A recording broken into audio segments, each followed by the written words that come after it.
আসসালামু আলাইকুম। আজকে আমরা চতুর্থ অধ্যায়টা শুরু করব। চতুর্থ অধ্যায়ের নাম হচ্ছে উদ্ভিদের বংশবৃদ্ধি। ঠিক আছে?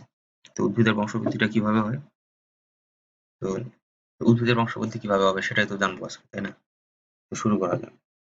তো এই অধ্যায়ে যেসব বিষয় আমরা জানার চেষ্টা করব সেগুলো হচ্ছে যে উদ্ভিদের বংশবৃদ্ধি কোন উপায়ে হচ্ছে, তারপরে সেই উপায়গুলা নিয়ে বিশ্লেষণ করব। তো এগুলোর মধ্যে সাধারণত ২ টা প্রসেস থাকে। একটা হচ্ছে যৌন জনন, আরেকটা হচ্ছে অযৌন জনন। তো যৌন এবং অযৌন এই ২ টা প্রজননের মধ্যে আমরা পার্থক্যটা জানার চেষ্টা করব। তারপরে এই অধ্যায় থেকে আমরা পরাগায়নটা ব্যাখ্যা করার চেষ্টা করব। তারপরে বিভিন্ন প্রকারের যে পরাগায়ন হয়ে থাকে সেটা আমরা জানার চেষ্টা করব। তারপরে পরিবেশে যে আমাদের সংঘটিত হয় বিভিন্ন রকমের পরাগায়ন, স্বপরাগায়ন, পরপরাগায়ন, এই যে এগুলা ঘটতেছে এগুলা কি কারণে ঘটতেছে, এগুলার কারণগুলো আমরা চিহ্নিত করতে পারবো। তারপরে নিষিক্তকরণের যে প্রক্রিয়াটা আছে সেটা আমরা ব্যাখ্যা করতে পারবো। তারপর হচ্ছে অঙ্কুরোদ্গম কিভাবে হয়, অঙ্কুরোদ্গম কি আসলে, মানে এটা কিভাবে হচ্ছে এটা আমরা জানার চেষ্টা করব। তো এই যে এখানে যে এতগুলা জিনিস ঘটলো এগুলা সবই কিসের সঙ্গে জড়িত? উদ্ভিদের বংশবৃদ্ধির সঙ্গে জড়িত। শুরুতে বললাম হচ্ছে অযৌন এবং যৌন জনন। তো যৌন হচ্ছে কি ২ টা কোষের যখন মিলন ঘটবে তখন সেই ক্ষেত্রে সেটা হবে হচ্ছে যৌন জনন। তো একটা আসবে হচ্ছে পুরুষ দেহ থেকে, সেটা হচ্ছে শুক্রাণু। আর কি বলে যেটা, শুক্রাণুর পরিবর্তে পরাগধানী বা পরাগরেণু আসতে পারে। আর হচ্ছে আমাদের মানে উদ্ভিদ যেহেতু, প্রাণীর ক্ষেত্রে হলে শুক্রাণু হতো। তো উদ্ভিদের ক্ষেত্রে আর নারী দেহ থেকে বা স্ত্রী দেহ থেকে কি আসবে? ডিম্বাশয় আসবে। ঠিক আছে? এই পরাগধ্বনি বা পরাগরেণু যেটাই বলতেছি, তো এই পরাগধানী বা পরাগরেণু এটা হচ্ছে যখন ডিম্বাশয়ের মধ্যে প্রবেশ করবে তখনই সেখানে গিয়ে কি একটা নিষিক্তকরণের প্রক্রিয়া শুরু হবে। যখনই নিষিক্তকরণ শুরু হবে তখনই হচ্ছে কি আমার নতুন জাইগোট উৎপন্ন হবে এবং এই জাইগোটটা মিয়োসিস বিভাজনের মাধ্যমে বিভাজিত হইতে হইতে এক পর্যায়ে গিয়ে দেখা যাবে কি নতুন এক ধরনের উদ্ভিদ তৈরি করে ফেলছে, নতুন একটা উদ্ভিদ। তো একই প্রজাতির উদ্ভিদ তৈরি করে ফেলবে। তো আর এইভাবে কি হচ্ছে, এই উদ্ভিদের মধ্যে পরাগায়নটা ঘটে। তো এখানে একটা জিনিস খেয়াল করার আছে যে সেটা হচ্ছে যে যে আমি তো বলতেছি এখানে হচ্ছে যে এই ডিম্বাশয়ের মধ্যে পুরুষের এই পরাগধানী বা পরাগরেণুটা যায়। তো এটা কিভাবে যাচ্ছে? উদ্ভিদ তো আর চলাচল করতে পারে না, ঠিক আছে? তো এটা চলাচল করার জন্য, চলাচলের জন্য মাধ্যম হিসেবে কাজ করে হচ্ছে মৌমাছি। মৌমাছি কি করে, যখন মধু সংগ্রহ করার জন্য বিভিন্ন রকমের উদ্ভিদের শরীরে গিয়ে পড়তেছে, বা বিভিন্ন ফুলের উপরে, তো সেখান থেকে যখন মধু সংগ্রহ করে সেই সময় হয়তো দেখা যায় যে সেখানেই কোনো না কোনো ভাবে ওই ওই পরাগধানী তার পায়ের মধ্যে অথবা তার শরীরের মধ্যে লেগে যায়। এরপর সে যখন এটা নিয়ে কোনো স্ত্রী ফুলের উপরে পড়ে, তো সেখানে গিয়ে দেখা যায় সেই স্ত্রী ফুলের উপরে পড়ার ফলে সেই জায়গাটার মধ্যে এই পরাগধানী বা পরাগরেণুটা লেগে যায় এবং সেখান থেকে সেটা ডিম্বাশয়ে চলে যায় এবং ডিম্বাশয় থেকে আস্তে আস্তে কি হয়, নিষিক্ত হয়। নিষিক্ত হওয়ার পর সেখান থেকে নতুন একটা এই উদ্ভিদের জন্ম হয়। ঠিক আছে? এটা গেল হচ্ছে পরাগায়নের পদ্ধতি। তো এখন আমরা এখানে আরো দেখবো হচ্ছে বিভিন্ন রকমের পরাগায়ন। তো এই পরাগায়ন যে ঘটতেছে এখানে আমি বললাম এটা একটা প্রসেস, এছাড়াও আরো অনেক প্রসেস আছে সেগুলো নিয়েও দেখবো। মৌমাছি ছাড়াও আরো কিভাবে হতে পারে সেগুলা। তারপরে হচ্ছে পরিবেশে সংঘটিত যে স্বপরাগায়ন এবং পরপরাগায়ন হয় এগুলা কিভাবে হয় এবং এগুলোর কারণ কি কি সেগুলো আমরা বিশ্লেষণ করব। তারপর হচ্ছে নিষিক্তকরণ, যেটা একটু আগে বললাম, ডিম্বাণু এবং আমার কি পরাগরেণু বা পরাগধানী যেটা যেটা হচ্ছে এগুলা যুক্ত হওয়ার পরে কিভাবে একটা আরেকটার সঙ্গে মিলিত হচ্ছে, হওয়ার পরে যে রিঅ্যাকশন ঘটাচ্ছে, মানে কি বলে রিঅ্যাকশন না, পরবর্তী প্রসেস গুলোর মাধ্যমে নতুন একটা উদ্ভিদ তৈরি করতেছে, এই প্রসেসটা আমরা দেখবো, এটা হচ্ছে নিষিক্তকরণ। তারপরে অঙ্কুরোদ্গম কি? অঙ্কুরোদ্গম হচ্ছে নিষিক্ত জীবটা থেকে আবার নতুন করে নতুন একটা উদ্ভিদ, অঙ্কুর যেটাকে বলি আমরা, এই অঙ্কুরটা কিভাবে মাটি থেকে উঠতেছে এটার প্রসেসটা হচ্ছে অঙ্কুরোদ্গম। তো এইখানে আমরা কয়টা বিষয় জানবো? একটা হচ্ছে যৌন ও অযৌন জননের মধ্যে পার্থক্য, তারপর আরেকটা জানবো হচ্ছে পরাগায়নটা কি, তারপরে জানবো আমরা হচ্ছে পরাগায়নের বিভিন্ন রকমের প্রকারভেদ, তারপরে জানবো হচ্ছে পরিবেশে সংঘটিত বিভিন্ন রকমের পরাগায়ন, স্বপরাগায়ন, পরপরাগায়ন, এগুলা। ঠিক আছে? তো এই পর্যন্ত গেল হচ্ছে আমাদের পরাগায়ন, বা কি বলে এই চ্যাপ্টারের একটা ওভারভিউ। এখন আমরা যদি এই চ্যাপ্টারটা শুরু করতে যাই, তো এগুলা গেল হচ্ছে আমাদের এই অধ্যায়ের যে গুরুত্বপূর্ণ যে ওভারভিউ গুলো, অর্থাৎ এই অধ্যায় শেষে আমরা কি কি জানতে পারবো সেগুলা নিয়ে। তো ম্যাক্সিমামে কি দেখতে পাচ্ছি আমরা, ম্যাক্সিমাম পুরো চ্যাপ্টারটাতে হচ্ছে বংশবৃদ্ধি। তো বংশবৃদ্ধি কিভাবে হচ্ছে সেটা, তো এগুলোর মধ্যে পরাগায়নটা সবচেয়ে গুরুত্বপূর্ণ, কারণ আমরা আশেপাশে যতগুলো উদ্ভিদ দেখি ম্যাক্সিমাম পরাগায়নের মাধ্যমে হচ্ছে যৌনজনন ঘটায় থাকে। আর অযৌনজনন যেটা সেটা তো হচ্ছে কি আমাদের, যে এই ক্ষেত্রে আমার হচ্ছে এই যে ডিম্বকেরও কোনো কাজ নেই, কোনো পরাগধানী পরাগরেণু আসবে না। তো এই ক্ষেত্রে সম্পূর্ণ আলাদাভাবে একটা ঘটে, এটা প্রাকৃতিকভাবে সম্পূর্ণ আলাদাভাবে ঘটে। তো এখন আমরা এগুলা নিয়ে জানবো। এগুলা নিয়ে জানার জন্য আমরা যদি পরবর্তী স্লাইডটাতে যাই, তাহলে যেটা দেখবো সেটা হচ্ছে প্রজনন বা জননটা আসলে কি। তো প্রজননটা আসলে কি? তো তার আগে আমরা জানার দরকার হচ্ছে একটা উদ্ভিদ বা একটা প্রাণী কি করতে চায় সবসময়, যে তার জীবনে তো ধর্ম মতে তো একটা বিশ্বাস আছে, সেটা আলাদা। বাট সে যখন দুনিয়াতে আসে, পৃথিবীতে আসার পরে সে সবসময় কি চায়, যে সে চায় তার একটা বংশধর সৃষ্টি করতে, তার যত সম্পদ আছে সবগুলো যেন সে রক্ষা করতে পারে। এটা হচ্ছে মানুষের একটা মৌলিক ধারণা। তো এরপরে এছাড়াও হচ্ছে উদ্ভিদগুলোও কি চায়, উদ্ভিদগুলোও চায় হচ্ছে তার কোনো না কোনো একটা পদচিহ্ন পৃথিবীতে রেখে যেতে। তো এটার জন্য তারা কি করে, তারা হচ্ছে তাদের বংশধর এই পৃথিবীতে রেখে দেওয়ার চেষ্টা করে। এন্ড এই বংশধর রেখে যাওয়ার জন্য যেই কাজটা তারা করে, সেটাই হচ্ছে কি, বংশবৃদ্ধি। আর এই বংশবৃদ্ধি ডিপেন্ড করে হচ্ছে প্রজনন বা জননের উপর। তো এটাই হচ্ছে এটা হচ্ছে প্রজননের মেইন পারপোজটা, ঠিক আছে? তো এখন আসি হচ্ছে প্রজনন কাকে বলে। তো প্রজনন যেটা হচ্ছে সেটা হচ্ছে যে জটিল প্রক্রিয়ার মাধ্যমে জীব তার প্রতিরূপ বা বংশধর সৃষ্টি করে, তাকে প্রজনন বলে, ঠিক আছে? যে জটিল প্রক্রিয়ার মাধ্যমে জীব তার প্রতিরূপ বা বংশধর সৃষ্টি করে, তাকে প্রজনন বলে থাকে। তো যে মানে প্রক্রিয়াটার মাধ্যমে এই প্রজননটা মানে এই বংশবৃদ্ধিটা করতে, সেটাই হচ্ছে এই প্রজনন। তো এখন হচ্ছে কথা, পৃথিবীতে প্রতিটি জীব মৃত্যুর পূর্বে পর্যন্ত তার বংশধর পৃথিবীতে রেখে যেতে চায়। এটাই হচ্ছে কি প্রকৃতির নিয়ম। তো এই নিয়মটা রক্ষার জন্য সাধারণভাবে প্রজনন ঘটানো হয়ে থাকে। তো প্রজনন কত প্রকার? প্রজনন হচ্ছে সাধারণত দুই প্রকার। প্রজননকে জনন বলা হয়ে থাকে, ঠিক আছে? প্রজনন দুই প্রকার, একটা হচ্ছে কি অযৌন প্রজনন, আর একটা হচ্ছে যৌন প্রজনন। তো এটাকে আমরা লিখছি এখানে হচ্ছে অযৌন জনন এবং যৌন জনন। তো অযৌন জনন যেটা, এইখানে হচ্ছে কি হবে আমার, যে কোনো ডিম্বক বা কোনো পরাগধানী, অথবা কোনো ডিম্বক অথবা কোনো শুক্রাণু, এই দুইটার কোনো মিলন হবে না। বাট যৌন জননে এটাই হবে। যৌন জননে এটাই হচ্ছে মূল কনসেপ্ট, যে যৌন জননের ক্ষেত্রে কি হইতে হবে, পুরুষ দেহ থেকে আসবে আমার হচ্ছে পরাগধানী উদ্ভিদের ক্ষেত্রে, আর প্রাণী দেহে আসবে হচ্ছে শুক্রাণু, এবং নারী দেহ থেকে আসবে হচ্ছে ডিম্বাণু। নারী দেহ থেকে আসবে না, নারী দেহের ডিম্বাণুতে সেটা প্রবেশ করবে, ঠিক আছে? তো এই হচ্ছে প্রজনন, বা এই কি বলে, এটা হচ্ছে যৌন জনন। আর অযৌন জননে কি হবে, এই যে এই ডিম্বাণু এবং শুক্রাণু ছাড়া অন্য কোনো প্রসেসের মাধ্যমে, অর্থাৎ দেহ থেকে খন্ডায়িত হয়ে অথবা বিভাজিত হয়ে অথবা আলাদাভাবে কোনো একটা প্রসেসের মাধ্যমে যদি আলাদা হয়ে যায়, তো সেই ক্ষেত্রে যে জননটা করতেছে সেটা হবে হচ্ছে আমাদের কি, যৌন জনন, ঠিক আছে? তো এই গেল হচ্ছে অযৌন এবং যৌন জননের পার্থক্য। তো এখন আমরা যদি অযৌন জননটা কি, কাকে বলে, এটাই যদি চাই, তো অযৌন জননটা কি আসলে? অযৌন জনন হচ্ছে যে প্রক্রিয়ার মাধ্যমে দুটি ভিন্নধর্মী জনন কোষের মিলন ছাড়াই জনন কাজ সম্পন্ন হয়, সেটাই হচ্ছে আমাদের অযৌন জনন, ঠিক আছে? তো যে প্রক্রিয়ায় কি হচ্ছে, দুইটা ভিন্নধর্মী জনন কোষের মিলন ছাড়াই জনন কাজ সম্পন্ন হচ্ছে, তাকেই আমরা বলতেছি অযৌন জনন। এই আগের পেজেও সেই একই কথাই বললাম আমি, যে ভিন্নধর্মী জনন কোষের মিলন। তো এখানে ভিন্নধর্মী জনন কোষ দুইটা কি কি আমার, এটা জানা উচিত। তো ভিন্নধর্মী জনন কোষ বললাম কেন? কারণ হচ্ছে এই কথাটা দিয়ে আমরা এই অযৌন জননটাকে যৌন জনন থেকে আলাদা করে ফেলছি। তো যৌন জনন থেকে কিভাবে আলাদা করলাম? তো শুরুতেই যেটা হচ্ছে, দুইটা ভিন্নধর্মী কোষের কথা এখানে বলা হয়েছে। তো দুইটা ভিন্নধর্মী কোষ মানে কি, যখন আমরা যৌন জননের ক্ষেত্রে যাব, তখন এক পাশে দেখবো কি একটা হচ্ছে পুরুষ দেহ থেকে একটা আসতেছে, এটাকে যদি পরাগধেনু ধানী ধরি আমি, বা পরাগরেণু যেটা বলতেছি, এন্ড এটা যদি আমি ডিম্বক ধরি, এটা যদি ডিম্বক হয়, আকৃতি এক্সাক্ট হবে না, হাত দিয়ে আঁকা। তো এখন যখন হচ্ছে এই পরাগধানীটা যখনই কোনোভাবে না কোনোভাবে এই পর্যন্ত যখন এসে পৌঁছাবে, ডিম্বাশয় পর্যন্ত পৌঁছাবে, এটা তো একটা ডিম্বাশয়, এরকম হয়ে থাকে গঠনটা। তো এই ডিম্বাশয় পর্যন্ত যখন পৌঁছাবে এসে, শুক্রাণুটা এদিক থেকে কি বলে, পরাগরেণুটা এদিক থেকে এসে যখন এই ডিম্বাশয়ের মধ্যে পৌঁছাবে, এদিক দিয়ে ঘুরে ঘুরে এসে এই ডিম্বাশয়ের মধ্যে পৌঁছাবে। ডিম্বাশয়ের মধ্যে পৌঁছানোর পরে কি হবে, এটা ডিম্বাশয়ের মধ্যে পৌঁছানোর সঙ্গে সঙ্গে নিষেক ঘটা শুরু করবে। তো এটা ডিম্বাশয়ের মধ্যে প্রবেশ করে একদম ভিতর পর্যন্ত যাবে। যাওয়ার পর ভিতরে গিয়ে হচ্ছে আমার কি করবে, এই ডিম্বা উম, ডিম্বকের সঙ্গে মিলিত হয়ে এখানে হচ্ছে এই একটা নিষেক ঘটা বের করে, এই যে একটু আগে বললাম নিষিক্তকরণ। ডিম্বকের সঙ্গে মিলিত হয়ে জাইগোট উৎপন্ন করবে, এই জাইগোটটা বিভাজিত হবে, মিয়োসিস বিভাজন করবে, আমরা ২ নম্বর চ্যাপ্টারে যেটা পড়ছি। তো এরকম বিভাজন ঘটতে ঘটতে এক পর্যায়ে গিয়ে নতুন একটা বড় আকারের একটা উদ্ভিদ দেহ তৈরি করে ফেলবে, ঠিক আছে? তো এইভাবে আসলে নতুন উদ্ভিদের সৃষ্টি হয়। তো এটা গেল হচ্ছে যৌন ধারণ প্রক্রিয়া। তো এই যে দুইটা ভিন্নধর্মী কোষ, একটা হচ্ছে ডিম্বক আর একটা হচ্ছে পরাগধানী বা পরাগরেণু। তো এই জাতীয় জিনিসগুলা বাদ দিয়ে অন্য একটা প্রসেসে, অর্থাৎ এরকম কোষের মিলন, অর্থাৎ এটা একটা কোষ, এইটা একটা কোষ, তো দুইটা ভিন্নধর্মী কোষ না, এরকম দুইটা ভিন্নধর্মী কোষের মিলন হলে সেটা যৌন জনন হবে। বাট এরকম দুইটা ভিন্নধর্মী কোষ যখন মিলিত হবে না, সেই সময়টাই সেটা কি হবে আমার অযৌন জনন হবে, ঠিক আছে? তো অযৌন জননটা কি?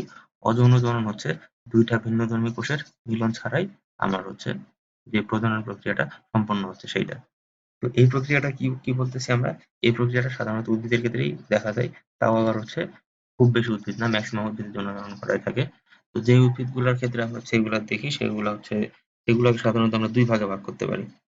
তো এগুলা সাধারণভাবে নিম্ন শ্রেণীর যে উদ্ভিদগুলো আছে সেগুলোর ক্ষেত্রে এই ধরনের ফলনটা দেখা যায়।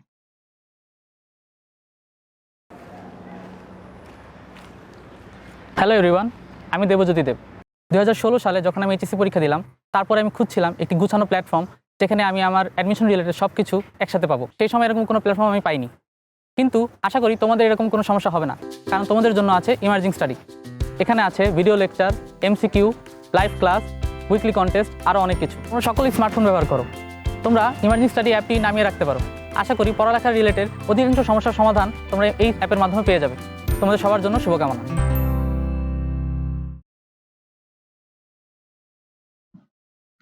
তো এগুলা কি কি বললাম আমি? নিম্ন শ্রেণীর উদ্ভিদে দেখা যায়। তো এই ধরনের বিভাজন, এই যৌন জনন সাধারণত দুই ধরনের হয়ে থাকে। তো অযৌন জনন কত ভাগে বিভক্ত করতে পারি আমরা? দুই ভাগে বিভক্ত করতে পারি। তো একটা হচ্ছে স্পোর উৎপাদন, আর একটা হচ্ছে অঙ্কুর জনন। তো স্পোর উৎপাদনটা কি? স্পোর উৎপাদন অনেকটা হচ্ছে আমাদের এই ওই যৌন জননের কাছাকাছি বলা যায়। আর অঙ্গজ জননটা হচ্ছে কি? অঙ্গজ জনন হচ্ছে যেটার ক্ষেত্রে আমার কি হয়, কি বলে, এই অঙ্গজ জননের ক্ষেত্রে হচ্ছে অঙ্গগুলো বিভাজিত হতে থাকে। অর্থাৎ যদি কাণ্ড থাকে, কাণ্ড থেকে একটা অংশ আলাদা হবে, কাণ্ড থেকে একটা নতুন উদ্ভিদের সৃষ্টি হবে। এভাবে আলাদা আলাদা ভাবে নতুন নতুন জীব গঠন করা হয়ে থাকে। তো এটা গেল হচ্ছে। আর স্পোর উৎপাদনটা কি? স্পোর উৎপাদন হচ্ছে যে একদম নিম্ন শ্রেণীর যে উদ্ভিদগুলো আছে সেগুলোর ক্ষেত্রে মানে অণুবীজ তৈরি করা হয়, অণুবীজের মাধ্যমে বংশ রক্ষা করা হয়। এগুলাই হচ্ছে স্পোর উৎপাদন, স্পোর উৎপাদন। তো স্পোর উৎপাদনটা নিয়ে এখানে একটা বিশ্লেষণ দেওয়া আছে বিস্তারিত। তো এখানে যদি আমরা দেখি, তো প্রধানত নিম্ন শ্রেণীর উদ্ভিদে স্পোর বা অণুবীজ উৎপাদনের মাধ্যমে বংশ রক্ষা করার প্রবণতা দেখা যায়। তো উদ্ভিদের দেহকোষ পরিবর্তিত হয়ে অণুবীজবাহী একটি অঙ্গের সৃষ্টি করে, একে অণুবীজথলি বলে। অর্থাৎ কোনো একটা উদ্ভিদ যদি আমি নিই, যে কোনো একটা উদ্ভিদ নেওয়ার পরে সেই উদ্ভিদটাকে যদি এই উদ্ভিদের মধ্যে যদি একটা এমন একটা অঙ্গ সৃষ্টি হয়ে যাবে, ধরলাম এই জায়গাটার কথাই ধরলাম। তো এই জায়গাটাই ধরলাম যে উদ্ভিদটা এরকম এরকম আছে, এইখানে একটা গোল একটা অঙ্গ তৈরি হয়ে গেল, ঠিক আছে?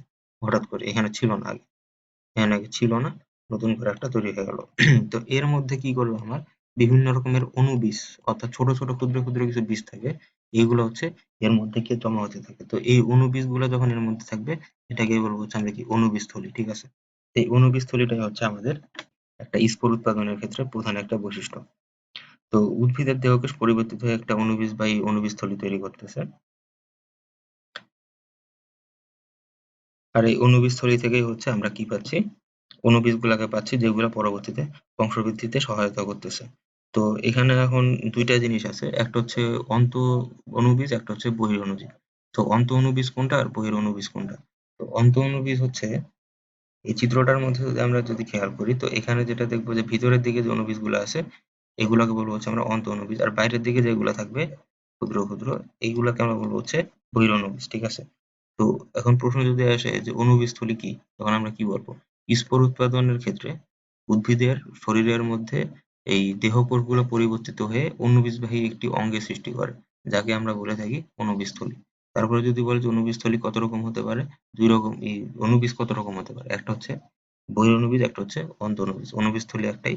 তো অন্তঃঅণুবীজ হচ্ছে অণুবীজ থলির ভিতরে যেটা থাকতেছে সেটা, আর থলির বাইরে যেটা থাকবে সেটা হচ্ছে কি, বহিরঅণুবীজ, ঠিক আছে? তো এই গেল হচ্ছে অণুবীজ থলির কোথায় গিয়ে উৎপন্ন হচ্ছে সে অনুযায়ী নামকরণ। তো এখন বহিরঅণুবীজ যেগুলো আছে আমার, এই যে বাইরে যে লাল কালিতে যেগুলো দেখালাম, এগুলো যেগুলো উৎপন্ন হচ্ছে, এগুলাকে অনেক সময় আমরা কি বলে থাকি, অনিডিয়াম বলে থাকি, ঠিক আছে? এগুলোকে আমরা বলে থাকি কি, অনিডিয়াম। তো আসলে এখানে উদ্ভিদের চিত্র যেটা দিছি এক্স্যাক্টলি কিন্তু এরকমের উদ্ভিদ হয় না। উদ্ভিদ এখন এরকমের উদ্ভিদ আবার মাটির নিচেও জন্মাইতে পারে। তো যাই হোক, এখন হচ্ছে কি, থলির বাইরের অণুবীজ গুলাকে বহিরঅণুবীজ বলতেছে, আর এগুলাকে অনেক সময় কি বলবো আমরা, কনিডিয়াম নামে বলা হয়ে থাকে। তো মিউকর নামের যে একটা উদ্ভিদ আছে, এই উদ্ভিদটার মধ্যে কি হয়, থলির মধ্যে অসংখ্য অণুবীজ উৎপন্ন হয়, ঠিক আছে? এই মিউকর নামের উদ্ভিদটা কি হয়, এটার হচ্ছে থলির অভ্যন্তরে, অর্থাৎ এটা হচ্ছে আমার কি, অন্ত অণুবীজ। অন্ত অণুবীজ তৈরি হয় এই এই জাতীয় উদ্ভিদে। ঠিক আছে। আর যেটা যদি পেনিসিলামের দিকে যাই, তাহলে এখানে হচ্ছে কনিডিয়াসিস্টের মাধ্যমে, অর্থাৎ কনিডিয়াম যেটা বলতেছি, এই বাইরের দিকে যেটা থাকতেছে এটা হচ্ছে এই কনিডিয়াম সৃষ্টির মাধ্যমে এটা হচ্ছে বংশবৃদ্ধি করে থাকে। তো মিউকরের ক্ষেত্রে কি হয়? মিউকরের ক্ষেত্রে হয় হচ্ছে আমার হ্যাঁ, মিউকরের ক্ষেত্রে আমার কি বললাম? মিউকরের ক্ষেত্রে অসংখ্য অন্তঃঅণুবীজ তৈরি হচ্ছে, অর্থাৎ ভিতরের দিকে যেগুলো দেখতেছি এগুলো হচ্ছে মিউকরের ক্ষেত্রে, আর বাইরের দিকে যেগুলো দেখতেছি এগুলো হচ্ছে পেনিসিলামের ক্ষেত্রে। ঠিক আছে। তো এইভাবে হচ্ছে কি হয়, বংশবৃদ্ধিটা হয়ে থাকে আসলে স্পোর উৎপাদনের মাধ্যমে। তো এখন আমরা যদি এখন পরবর্তী স্লাইডটায় যাই, তো পরবর্তী স্লাইডে আমরা দেখবো হচ্ছে অঙ্কুরজনন সম্পর্কে। অঙ্কুরজননটা আসলে কি? তো এর আগে জানা উচিত যে অঙ্কুরজনন কত কত রকম হতে পারে। অঙ্কুরজনন সাধারণভাবে ২ রকমের হয়। একটা হচ্ছে আমরা যে কলম করি, এটা হচ্ছে কৃত্রিম অঙ্কুরজনন, যেটা আমরা নিজেরা মানুষ করে দিচ্ছি। আর প্রাকৃতিক অঙ্কুরজনন হচ্ছে যেটা নিজে থেকেই ঘটতেছে। ঠিক আছে? এটাই হচ্ছে গেল অঙ্কুরজননের প্রকারভেদ। তো অঙ্কুরজনন যেটা প্রাকৃতিকভাবে ঘটে থাকে সেটাকে আমরা বলে থাকি প্রাকৃতিক অঙ্কুরজনন। আরেকটা হচ্ছে কৃত্রিম অঙ্কুরজনন, যেটাকে আমরা কৃত্রিমভাবে নিজেরা ঘটাই। তো কৃত্রিম অঙ্গজনন কি হতে পারে? এটা আবার আমরা কিভাবে ঘটাই থাকি?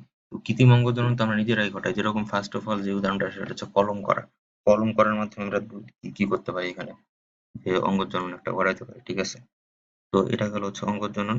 তো এরপরে আমরা যে স্লাইডটায় যাব সেটা হচ্ছে আমরা তো অঙ্কোজনের প্রকারভেদ সংজ্ঞাটা তো দিলাম না আমি। অঙ্কোজনের ক্ষেত্রে যেটা হয় আমার, যে কোনো ধরনের অযৌন রেণু বা জননকোষ সৃষ্টি না করে দেহের অংশ খণ্ডিত হয়ে যে জনন ঘটে তাকে আমরা অঙ্কোজনন বলে থাকি। ঠিক আছে? অর্থাৎ কোনো রেণু নাই, কোনো স্পোর নাই, কিছুই নাই। আবার জনন কোষও সৃষ্টি করবে না। সেগুলো শুধুমাত্র কি করবে? দেহটাকে খণ্ডিত করবে অথবা দেহটাকে বৃদ্ধি করবে। তো এই ২ রকমের কোনো একটা কিছুর মাধ্যমে হচ্ছে যে জননটা ঘটানো হয় বা যে জননটা ঘটে সেটাকে আমরা বলি কি? অঙ্গজনন। তো অঙ্গজনন কত প্রকার বললাম? ২ প্রকার। একটা হচ্ছে কৃত্রিম, একটা হচ্ছে প্রাকৃতিক। তো প্রাকৃতিকটা কি হয়? স্বতঃস্ফূর্তভাবে ঘটে। আর কৃত্রিমটা হয় হচ্ছে কৃত্রিমভাবে বাইরে থেকে ঘটানো হয়। ঠিক আছে? এখন নেক্সট স্লাইডে গেলে আমরা প্রাকৃতিক অঙ্গজননগুলা দেখব। তো প্রাকৃতিক অঙ্গজননের মধ্যে এইখানে প্রকারভেদ আছে কিছু। তো প্রাকৃতিক অঙ্গজনন হচ্ছে কি? বিভিন্ন পদ্ধতিতে স্বাভাবিক নিয়মে যে অঙ্গজননগুলো হয় সেগুলোকে আমরা বলে থাকি হচ্ছে প্রাকৃতিক অঙ্গজনন। তো প্রাকৃতিক অঙ্গজননের মধ্যে শুরুতে যেটা আছে সেটা হচ্ছে হলো দেহের খণ্ডায়ন। সাধারণভাবে কি হয়? নিম্ন শ্রেণীর যে উদ্ভিদগুলো আছে এগুলার ক্ষেত্রে এ ধরনের জননটা দেখা যায়।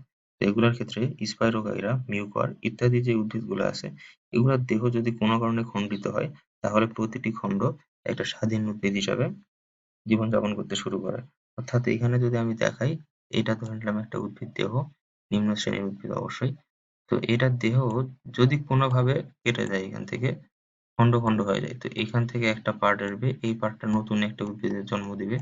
তারপরে এখানকার একটা পার্ট আসবে, নতুন একটা উদ্ভিদের জন্ম দিবে। তারপরে এখানকার একটা পার্ট নতুন একটা উদ্ভিদের জন্ম দিবে। তো কোনোভাবে যদি খণ্ডিত হয়ে যায় কোনো কারণে, তখন এরা কি করে?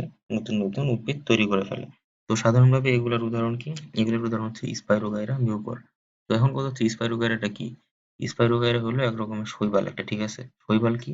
শৈবাল হচ্ছে যে পানিতে বসবাস করে উদ্ভিদ এক প্রকারের। তো শৈবাল এবং ছত্রাকের কিছু তুলনা আছে, এগুলো আমরা পরবর্তীতে জানবো আর কি, ভবিষ্যতে অনেক উঁচু ক্লাসে গিয়ে। তো এখানে সাধারণভাবে যে স্পাইরোগাইরা যে উদ্ভিদটা আছে এটাকে আমরা পানির মধ্যে দেখতে পাই, সাধারণত পুকুর বা খাল বিল এগুলার পানিতে। তো এগুলার পানিতে যে শৈবালগুলো থাকে সেগুলো হচ্ছে সাধারণত সবুজ রঙের হয়। তো এই ধরনের শৈবালগুলোকে আমরা দেখি কি, যে শৈবালের দেহের যদি কোনো একটা অংশ কেটে যায় কোনোভাবে, তো যদি কেটে যায় তাহলে সেই ক্ষেত্রে কি হবে? শৈবালটা একটা নতুন একটা শৈবালে পরিণত হয়ে যাবে। অর্থাৎ এখান থেকে যে যদি ২ টা খণ্ড হয়ে যায়, এইটা একটা শৈবাল তৈরি করবে, এটা একটা শৈবাল তৈরি করবে। তো এইভাবে দেহের খণ্ডায়ন ঘটায় এরা। ঠিক আছে? তো এই গেল হচ্ছে খণ্ডায়নের প্রসেসটা। তো খণ্ডায়ন ছাড়াও আরো আরো অনেক প্রসেস আছে যেগুলোর মাধ্যমে হচ্ছে কি এই অঙ্গজননটা ঘটানো হয়ে থাকে। তো এর মধ্যে এরপরে আমরা যে যেটা দেখতে পাচ্ছি সেটা হচ্ছে হলো গিয়ে মূলের মাধ্যমে এই অঙ্গজনন ঘটতেছে সেটা। তো কোন মানে এটা হচ্ছে প্রাকৃতিক অঙ্গজনন। মূলের মাধ্যমে যে অঙ্গজননটা ঘটতেছে সেটা হচ্ছে প্রাকৃতিক অঙ্গজনন। তো মূলের মাধ্যমে যেটা ঘটবে সেটা কি হবে? কোনো উদ্ভিদের মূল থেকে নতুন উদ্ভিদের সৃষ্টি হতে দেখা যায়। যেমন পটল, সেগুন এই টাইপের যে গাছগুলো আছে বা উদ্ভিদ আছে সেগুলো থেকে আমরা কি করব, মূল থেকে হচ্ছে কি নতুন উদ্ভিদের সৃষ্টি হতে দেখা যায়। অর্থাৎ এই উদ্ভিদগুলোর ক্ষেত্রে কি হবে, যদি মূল থাকে কোনো, তো মূল থেকে হঠাৎই দেখা যায় কি একটা নতুন উদ্ভিদের সৃষ্টি হয়ে যায়, ঠিক আছে? তো এই গেল হচ্ছে মূল থেকে উদ্ভিদ সৃষ্টি। আর হচ্ছে যে এখানে যে খণ্ডায়নের কথা বললাম, এটা অনেক সময় বড় বড় কিছু গাছ আছে সেটার ক্ষেত্রে দেখা যায়।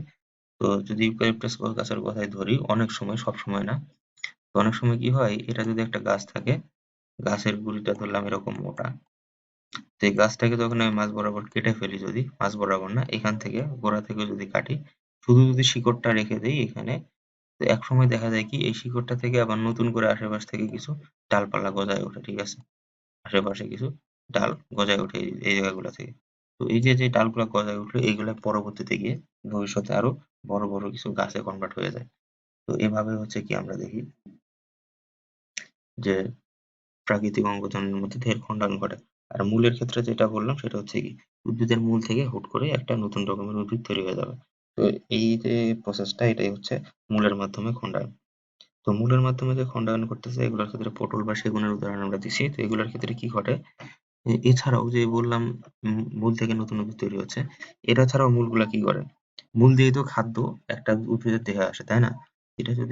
এটা যদি মাটির সারফেস হয়, এটা যদি একটা গাছ হয়, তো এটার যে মূলটা থাকে এটার মাধ্যমে তো উদ্ভিদের মাধ্যমে খনিজ পদার্থগুলো এদিক দিয়ে এই ফ্লোয়েম ভেসেলের মাধ্যমে কি হয়, জাইলাম ফ্লোয়েম এগুলোর মাধ্যমে কি হয়, শেষ উপর পর্যন্ত পৌঁছায়।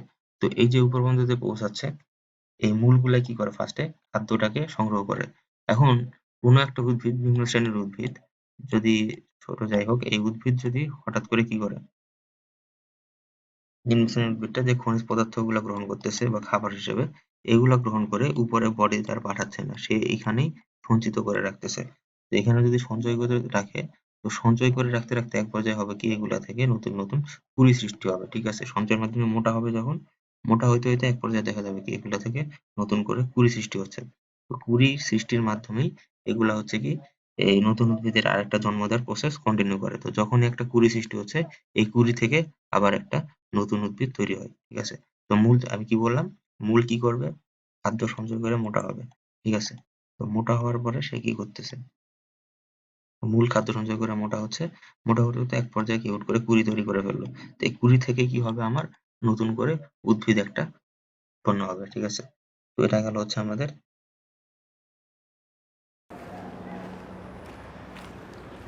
হ্যালো এভরিওয়ান, আমি দেবজ্যোতি দেব। 2016 সালে যখন আমি এইচএসসি পরীক্ষা দিলাম, তারপরে আমি খুঁজছিলাম একটি গুছানো প্ল্যাটফর্ম যেখানে আমি আমার অ্যাডমিশন রিলেটেড সব কিছু একসাথে পাবো। সেই সময় এরকম কোনো প্ল্যাটফর্ম আমি পাইনি, কিন্তু আশা করি তোমাদের এরকম কোনো সমস্যা হবে না, কারণ তোমাদের জন্য আছে ইমার্জিং স্টাডি। এখানে আছে video lecture, MCQ, live class, weekly contest, আরও অনেক কিছু। তোমরা সকলেই স্মার্টফোন ব্যবহার করো, তোমরা ইমার্জিং স্টাডি অ্যাপটি নামিয়ে রাখতে পারো।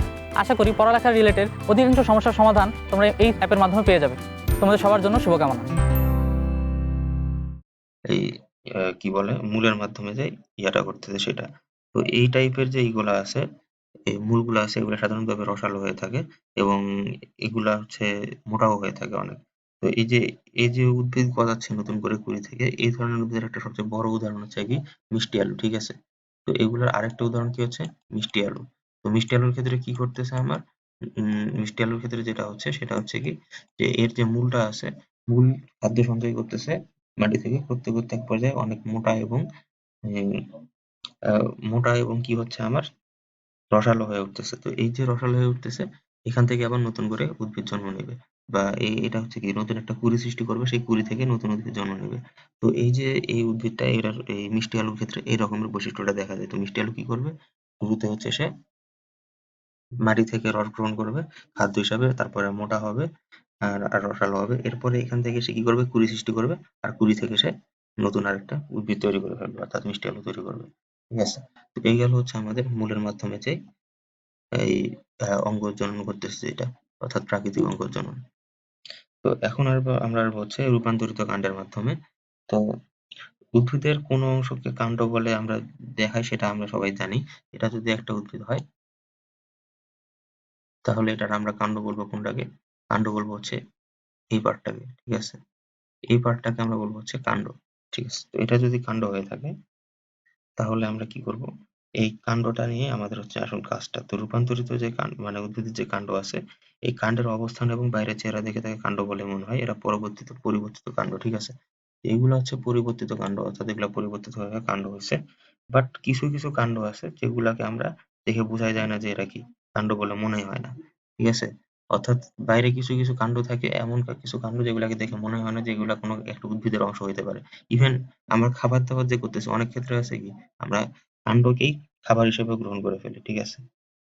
তো এই যে এই টাইপের যে জিনিসগুলো আছে এগুলো হচ্ছে পরিবর্তিত কাণ্ড। তো বিভিন্ন প্রতিকূলতায় তারপরে খাদ্য সঞ্চয় করার সময় ইত্যাদি বিভিন্ন কেসে এইসব কাণ্ডগুলা তাদের অবস্থান বা শরীরের দৈহিক গঠনটা চেঞ্জ করে ফেলতেছে। এই যে দৈহিক গঠন যে চেঞ্জ করে ফেলতেছে, এটার জন্যই কি একটা নতুন আকার আকৃতি তৈরি হচ্ছে, and এখান থেকে নতুন একটা উদ্ভিদ জন্ম নিতে পারে। ঠিক আছে? তো এটা গেল হচ্ছে আমাদের কি উদ্ভিদের কাণ্ড।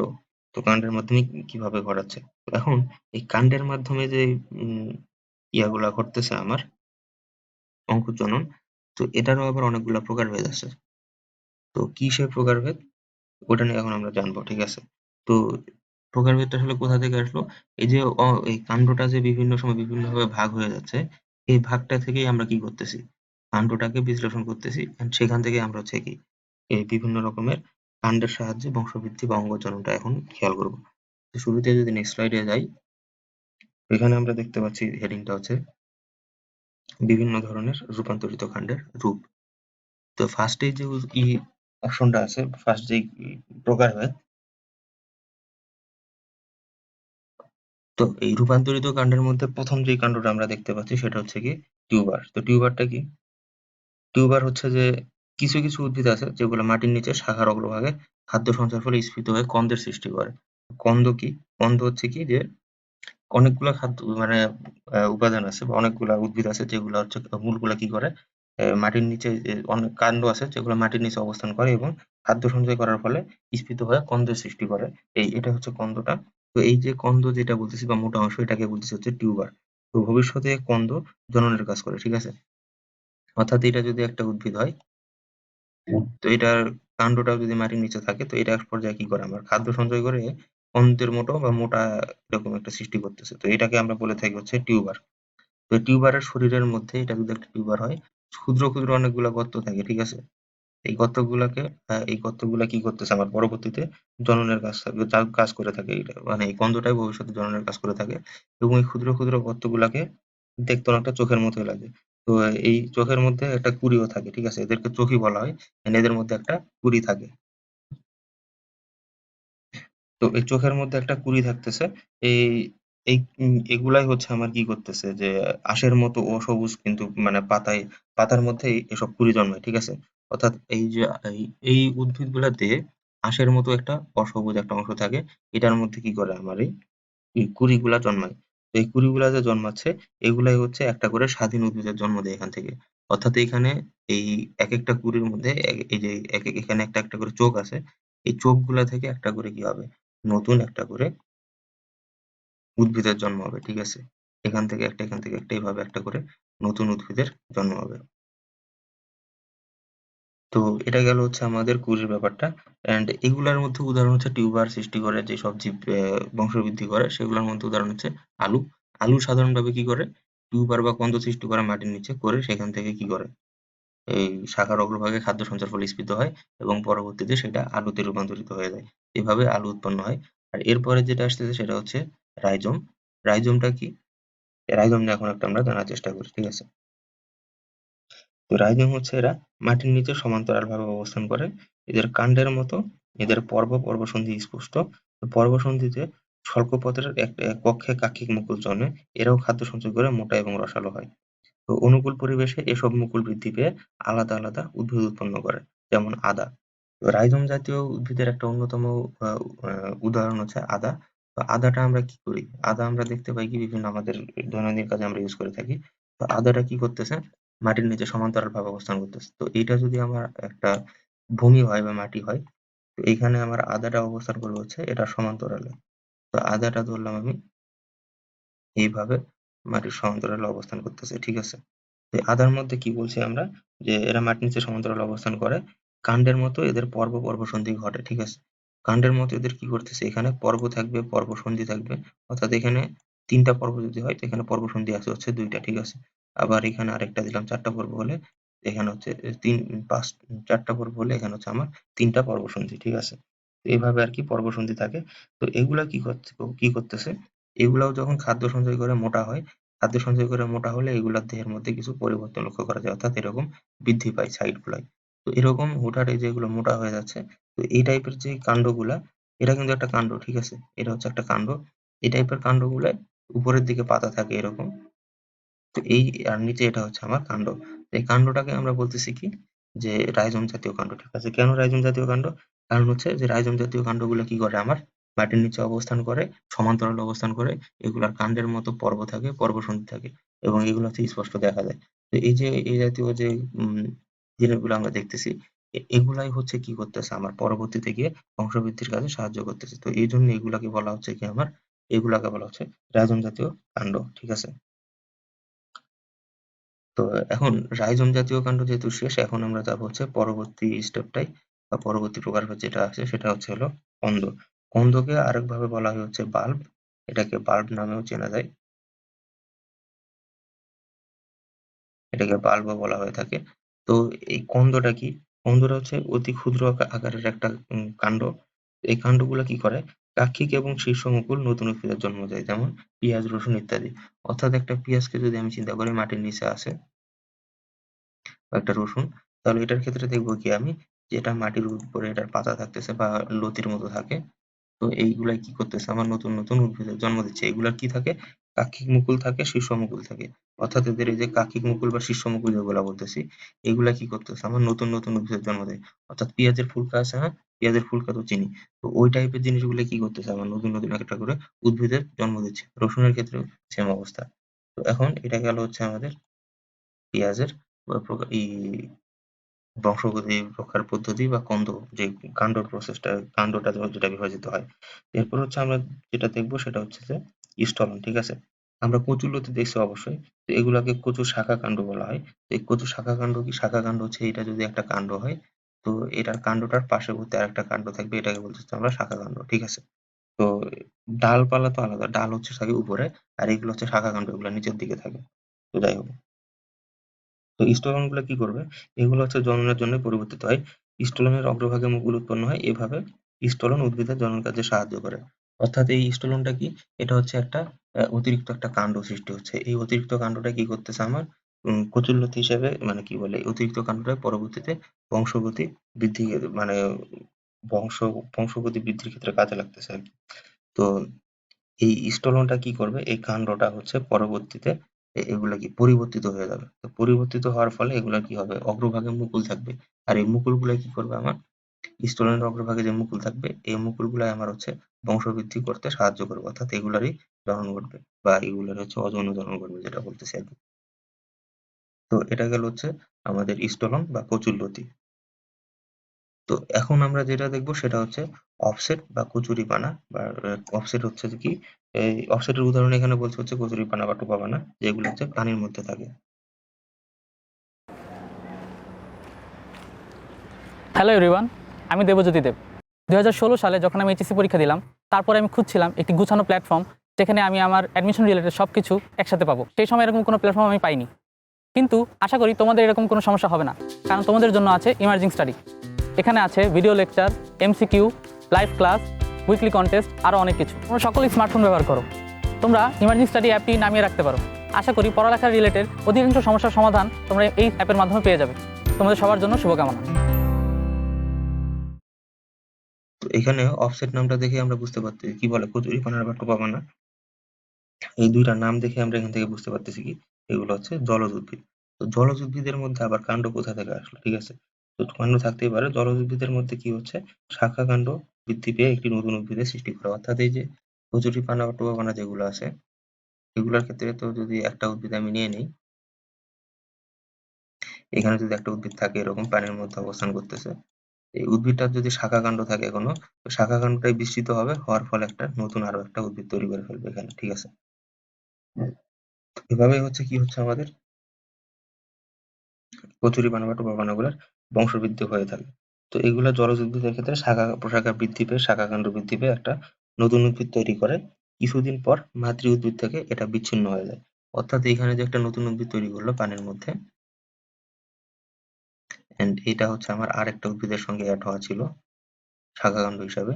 এটাও আরেকটা কচুরি পানায় যদি ধরি আমি, তো এখান থেকে কি হবে আমার, এই জিনিসটা যখন তৈরি হয়ে যাবে একটা পরিণত অবস্থায় চলে আসবে এই পাতাটা, তখন হয়ে যাবে কি, এই জিনিসটা করবে কি, এর মাতৃ উদ্ভিদ তো এটা মাতৃ উদ্ভিদের সঙ্গে সে বিচ্ছিন্ন হয়ে যাবে জায়গাটা, অর্থাৎ এখানে ক্রস করবে। তো এটা এটা ক্রস করার ফলে এখান থেকে এটা হচ্ছে আলাদা হয়ে যাবে এবং নতুন একটা উদ্ভিদ সৃষ্টি করে ফেলবে। তো এইভাবে কি করতেছে, অফসেট পদ্ধতির মাধ্যমে শাখা কাণ্ডগুলোকে বিচ্ছিন্ন করে দিয়ে কচুরিপানা বা টোপাপানাগুলো একটা আলাদা আলাদা রকমের কাণ্ডের রূপভেদ তৈরি করতেছে, এন্ড সেখান থেকেই তারা নতুন রকমের কি তৈরি করতেছে, রূপান্তরিত কাণ্ড তৈরি করে ফেলতেছে, ঠিক আছে। এটা গেল হচ্ছে অফসেট। তো এরপরে আমরা যেটা দেখতে পাচ্ছি এখানে, সেটার নাম হচ্ছে বুলবিল। তো বুলবিলটা কি এখানে, বুলবিল হচ্ছে কোনো কোনো উদ্ভিদের ক্ষেত্রে কাক্ষিক মুকুলের বৃদ্ধি যথাযথভাবে না হয়ে এটা একটা পিণ্ডের আকার ধারণ করে। তো কাক্ষিক মুকুলটা কি, কক্ষের মধ্যে যে মুকুল থাকছে সেটা তো কাক্ষিক মুকুল, তাই না? তো অর্থাৎ এখানে যদি আমি একটা আহ, উদ্ভিদ নেই,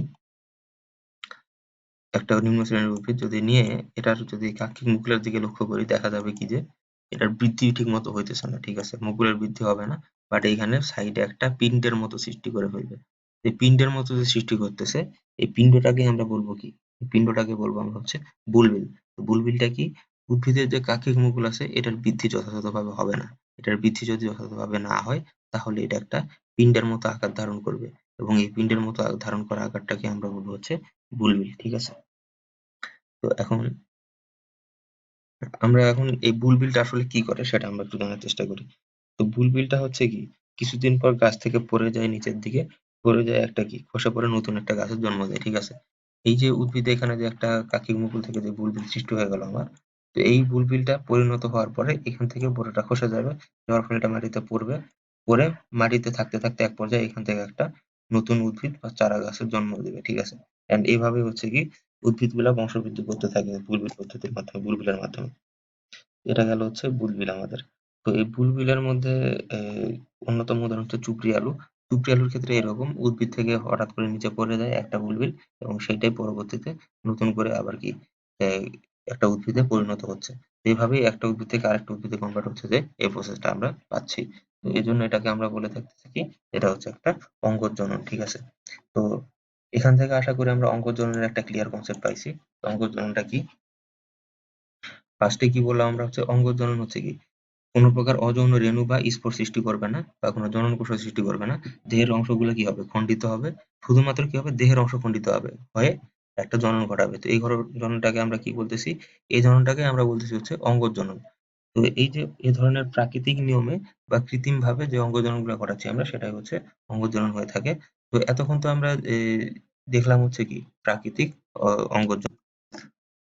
তো এগুলাই ছিল হচ্ছে আমাদের এই অঙ্গজনন যেগুলা বলতেছি, এই অঙ্গজনন যেগুলো আমরা প্রাকৃতিক ভাবে ঘটাচ্ছি। তো এরপরে আরেকটা অঙ্গজনন আছে, সেটা হচ্ছে হলো পাতার মাধ্যমে অঙ্গজনন। তো এটাও একটা প্রাকৃতিক অঙ্গজনন। তো পাতার মাধ্যমে কিভাবে ঘটতেছে, কখনো কখনো পাতার কিনারায় একটা মূলের সৃষ্টি হয়, এই মূল থেকে আবার নতুন উদ্ভিদ তৈরি হয়, ঠিক আছে। তো এটা দেখা যাচ্ছে শুধু আমি যা দেখছি আমি নিজেও পাথরকুচি উদ্ভিদের ক্ষেত্রেই দেখছি। তো পাথরকুচি উদ্ভিদটার ক্ষেত্রে আসলে কি হয়, এই শুধু গাছে থাকা অবস্থায় যে পাতা থেকে মূল গজাবে এমন না। আমি যেটা দেখছিলাম সেটা হচ্ছে যে গাছের পাতাটাকে ছিঁড়ে মাটিতে যদি ফেলে দেওয়া হয়, ফেলে দেওয়ার পরে এর উপরে যদি নতুন করে পানি দেওয়া হয় বা কিছু একটা পানি টানি পড়ে আর কি, তো দেখা যায় যে সেখান থেকে একটা কিনারার মধ্যে, পাতার কিনারে একটা মুকুল সৃষ্টি হয়, এবং সেখান থেকে এই নতুন একটা উদ্ভিদ জন্মায়, ঠিক আছে। ওইখানে একটা ওয়ার্ড আর কি ভুল দেওয়া আছে, এটা হচ্ছে নতুন আর কি। তো নতুন হবে এটা। তো যাই হোক, তো নতুন উদ্ভিদ জন্মায়। তো কি বললাম আমি, পাতা ছিঁড়ে বা ফেলে দিলে অথবা নতুন মানে পাতা খুলে পড়ে গেলে মাটিতে থাকতে থাকতে যদি এর মধ্যে পানি পড়ে, বৃষ্টির পানি বা যে কোনো কারণে, এই পাতাটার কিনারা থেকে কি হবে, নতুন করে উদ্ভিদ জন্মানো শুরু করবে, ঠিক আছে, একটা মুকুল সৃষ্টি হবে নতুন। এই মুকুলটাই পরবর্তীতে উদ্ভিদ জন্মাইতে সাহায্য করবে। তো এটা গেল হচ্ছে আমার পাতার মাধ্যমে যে অঙ্গজনন ছিল সেটা। তো এরপরে আমরা যেটা দেখবো সেটা হচ্ছে যে কৃত্রিম অঙ্গজনন। তো কৃত্রিম অঙ্গজনন কি, যেসব উদ্ভিদের বীজ থেকে উৎপাদিত উদ্ভিদের ফলন তুলনামূলকভাবে মাতৃ উদ্ভিদের তুলনায় কম হয়, তাদের ক্ষেত্রে অঙ্গজননের মাধ্যমে মাতৃ উদ্ভিদের বৈশিষ্ট্য সংরক্ষণ করা হয়। অর্থাৎ আমরা কি করব, যে কিছু কিছু উদ্ভিদ আছে যেগুলোর ক্ষেত্রে আমরা উৎপাদিত উদ্ভিদের ফলন তুলনামূলকভাবে মাতৃ উদ্ভিদের তুলনায় কম হয়। অর্থাৎ কিছু কিছু উদ্ভিদ আছে, যদি আমি যে কোনো একটা ফলের কথাই বলি, যদি যে কোনো একটা ফলের কথা আমি বলি, এই ফলটা কি হলো, যে এই গাছের মধ্যে একটা ফল ধরতেছিল, এটা হচ্ছে আমার মাতৃ উদ্ভিদ। যে ফলই হোক না কেন, এই ফলটা ধরতেছিল এই গাছটার মধ্যে। তো এই ফলটা ধরতে ধরতে আমি চিন্তা করলাম যে একটা নতুন উদ্ভিদ তৈরি করব, যে উদ্ভিদটার মধ্যে আমার কি এই এই নতুন উদ্ভিদে ফলন আসবে এখান থেকে, এটার বীজ থেকে। অর্থাৎ এই ফলটা খাওয়ার পর বীজটা ফেলে দিলে সেখান থেকে একটা নতুন একটা ফলন আসবে, এই টাইপের। মানে এই একই জাতের ফল আর একটা নতুন আসবে। তো সেই ক্ষেত্রে কি হবে, আমার যদি ফেলাই দেই, তো এই ক্ষেত্রে দেখা যাবে এখান থেকে বীজ থেকে, ঠিক আছে বীজটা ফেলাইলাম, বীজ থেকে গাছও হইলো, বাট এই ক্ষেত্রে যে জিনিসটা হবে আমার, যে আমি যেই পরিমাণ প্রোডাকশন আশা করতেছিলাম এখান থেকে যদি 10 কেজি ফল পাই, এখান থেকে হয়তো পাবো 2 কেজি এই গাছটা থেকে। তো এই জন্য যে এই প্রোডাকশনটাকে বাড়ানোর জন্য আমরা কি করব, এখানে আমরা বীজটাকে ফালাই তো ওই গাছ তৈরি করব না, আমরা করব কি, এখান থেকে এটার কোনো একটা অঙ্গ বা কোনো কিছু একটা কেটে নিয়ে আমরা চেষ্টা করব নতুন আরেকটা উদ্ভিদ তৈরি করা। তো এটাই হচ্ছে আমাদের কৃত্রিম অঙ্গজননের পদ্ধতি। অর্থাৎ এই যে এখান থেকে যে আসতেছে, এখান থেকে সরাসরি আমি কি পাবো, সরাসরি এই গাছটা থেকে একটা অংশ কেটে নিলে আমি এখান থেকে একটা মাতৃ উদ্ভিদের বৈশিষ্ট্য আমরা দেখতে পাবো, ঠিক আছে, সরাসরি মাতৃ উদ্ভিদটা দেখতে পাবো। তো এখন আমরা যদি নেক্সট স্লাইডটায় যাই, তাহলে এটার কৃত্রিম অঙ্গজননের কয়েকটা প্রসেস আমরা দেখতে পাবো।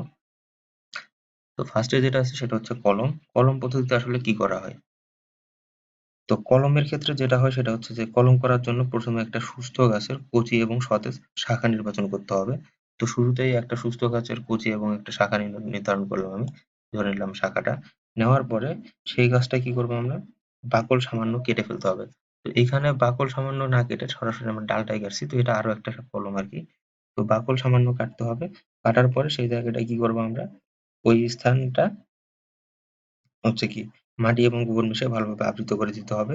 এবার সেলোফেন টেপ বা পলিথিন দিয়ে করতে হবে সেই প্রসেসটা। তো এখানে যে প্রসেসটা দেখতে পাচ্ছি সেটাও কলম, বাট এটার ক্ষেত্রে যে কলমটা হচ্ছে সেটা হচ্ছে গিয়ে সরাসরি একটা ডাল এনে কেটে আরেকটার মধ্যে ঢুকাই দেওয়া। দেওয়ার পরে এই জায়গাটায় আমরা হচ্ছে সেলোফেন টেপ দিয়ে এটা যদি পাঁচায় পাঁচায় দিই, তাহলে এখান থেকে কলম হবে। তো কলমের অনেকগুলো পদ্ধতি আছে, গুটি কলম, দাবা কলম, শাখা কলম। তো এগুলো সব কৃষি শিক্ষা বই আছে, এখানে আসলে এত কিছু ডিটেলস জানার দরকার নেই। এখানে জাস্ট কলমটা করতেছি এতটুকু জানলেই হবে। তো এখন এখানে যে কলমটা আছে সেটা হচ্ছে গিয়ে, এখানে আমার খেয়াল রাখতে হবে যেন এখান থেকে এই মাটির যে মিশ্রণটা আছে এটা যেন, এই মাটি এবং গোবরের মিশ্রণ যেন খসে না পড়ে। তো এখানে আমরা গোবর দেই নাই, এখানে ডিরেক্ট দেওয়া হয়েছে, বাট এখানে মাটি বা গোবরের মিশ্রণ দিলে সেক্ষেত্রে কলমটা ভালো হবে। তো তো নিয়মিত পানিতে ওই মাটি বা গোবর অংশটাকে ভিজায় রাখতে হবে।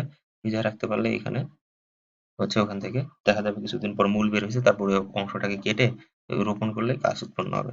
ঠিক আছে, এরপরে হচ্ছে আমরা যেটা দেখবো সেটা হচ্ছে শাখা কলম। তো শাখা কলম কোনটা, গোলাপের যে ডাল আছে এটা কেটে যদি আমরা ভেজা মাটিতে পুঁতে দেই, তাহলে দেখা যাবে কি হঠাৎ করে কিছুদিন পর এখান থেকে একটা নতুন গোলাপ ফুলের গাছ তৈরি হয়ে গেছে, ঠিক আছে।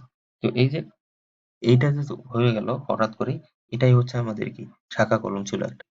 তো শাখা কলম কি? শাখা কলম হচ্ছে হঠাৎ করে একটা ডাল কাটবো আমি, কেটে এনে মাটিতে পুঁতে দিব অথবা যেকোনো জায়গায় লাগাবো। তো এখানে যে উদাহরণটা দেওয়া হয়েছে এটাই মূলত একটা শাখা কলম। তো এখানে যেহেতু কলম বলা হয়েছে, কলম মানে তো যেকোনো কলম হইতে পারে, তাই না? তো কলম করলে সেক্ষেত্রে কি হচ্ছে?